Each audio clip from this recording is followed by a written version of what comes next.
Okay, so I'm just going to go through again how to record in Logic so that you know how to do that, but also I'm going to add in some information about how to create comp tracks so you can create compilations of takes that you create on the computer when you record into it. Okay, so I'm going to record in a guitar, so I've set up an audio track on here and I've set the channel stretch setting to Bright Acoustic.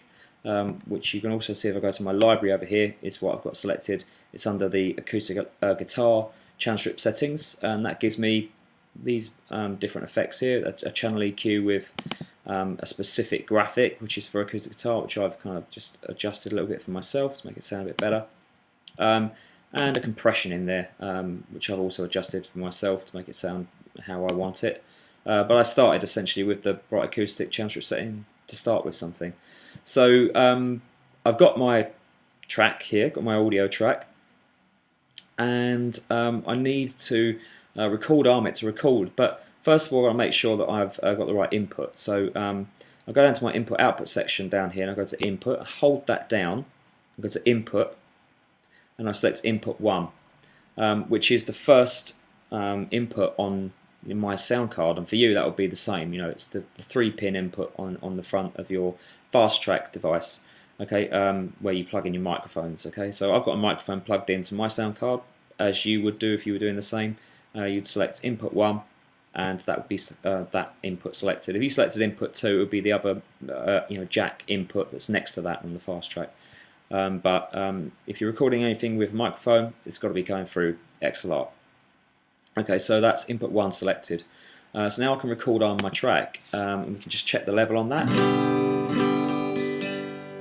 Bit loud, so I'm just going to go down here and see where I've got this set to plus 3.7 dB. If I hold down Alt and then click that, and I do the same on the output channel, it resets it to 0. Okay.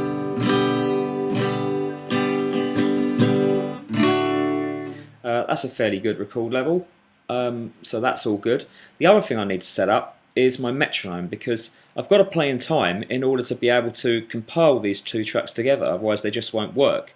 It's a it's an 8-bar loop, but there's 2 sections to it. So there's a first half and a second half, which are 4 bars long each, and I want to be able to make an intersection in there and choose between the 2 parts. And I can only do that if both of those parts are in time. So I've got to set up my metronome settings. So if I go down to metronome down here in the transport bar, and I go to metronome settings there, I can select it here to click whilst recording. I could have it to click only during the counting, but I want it to go through the whole recording, so I'm playing in time with the click. Okay, and I can set the tonality and the volume of that there, and even the note up here, which I've set to G5 because it's in the key of G. Okay. You can also set your recording settings here, and you might want to set your counting. I've set it to 2 bars, so I get 2 bars of clicks before it actually starts recording. Okay, so I can close that. I'm just going to record this version a couple of times just to see how that comes out. Okay, and then I can comp those tracks. Okay, so I'm going to go into record, and we're going to try that out. Here we go.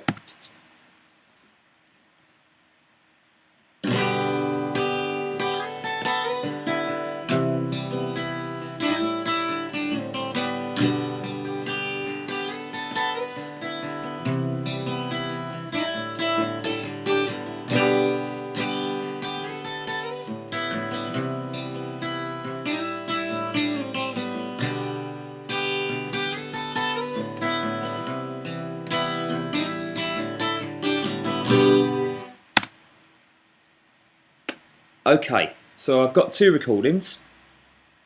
I can take this off record arm now, because I'm going to listen back to it, and you can see we've got created a take folder in here. And if I just use this disclosure triangle, we can see where they are. So it's just on 1 track, and inside that we've got 2 takes.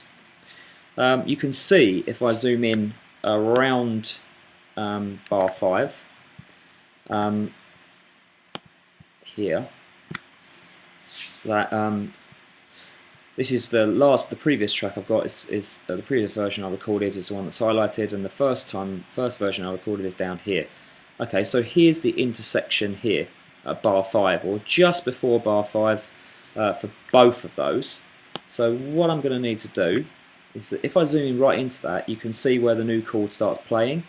Okay, and I'm going to need to make an intersection somewhere around here, so that the new chord starts playing at the right point in time. I'm zoomed in quite far here. If I zoom back out a little bit, okay, so we can see everything, and I'll go to bar 5 there, just zoom in a bit better on everything. Okay, bar 5 is there, and we can see that we want, that's where our split is going to be. Okay, so just for argument's sake, I'm going to choose the first half of the second version, and the first and the second second section of the first version. So there we go. So I just use my swipe tool to select around that, and you can see the bits in blue are the bits that are playing. So if I just adjust it so that I know, if I zoom in on that, that they're not going to overset each other, okay, and interrupt each other. So just making sure that those transients are right, okay, so that this one stops at the right time and we don't hear part of this next transient coming in, but it's also happening at the right time so it doesn't cut off the first part of this transient. So this transient comes first down here, so therefore we're going to be just at the start of that transient, and that's where the crossover is going to be. So if we just select all and zoom back out, we can see that we're playing the first half is going to be the first half of the second version, and the second half is going to be the second half of the first version. So now if I just take my disclosure triangle back up, we can see that there's a mark there where there's been a change. Okay, but now this hopefully should sound right if we listen back to it. So here we go.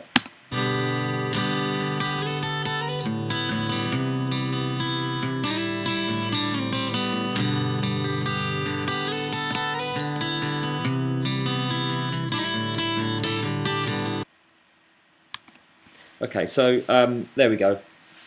Maybe a bit quiet, but we've got a recording in there and it's pretty much spot on. If we listen back to that with the metronome, it should sound okay.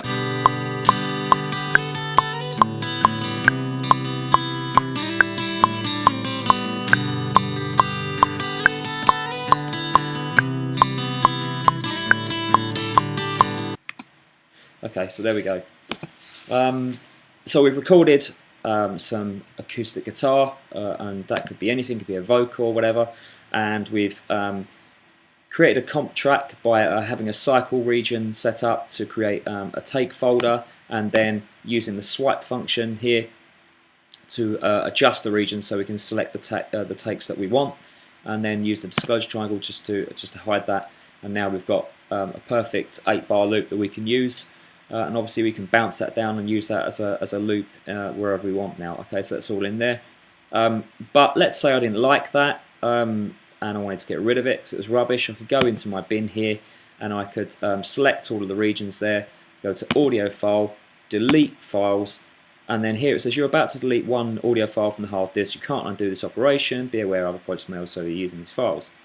Okay, if I wanted to delete it because I hated it and I wanted to get it off of the hard disk, I'll just hit delete, and that would remove it from the hard disk entirely. Okay, otherwise just just leave it there. But that's, you can see them now, and we can see those regions and where they're playing back.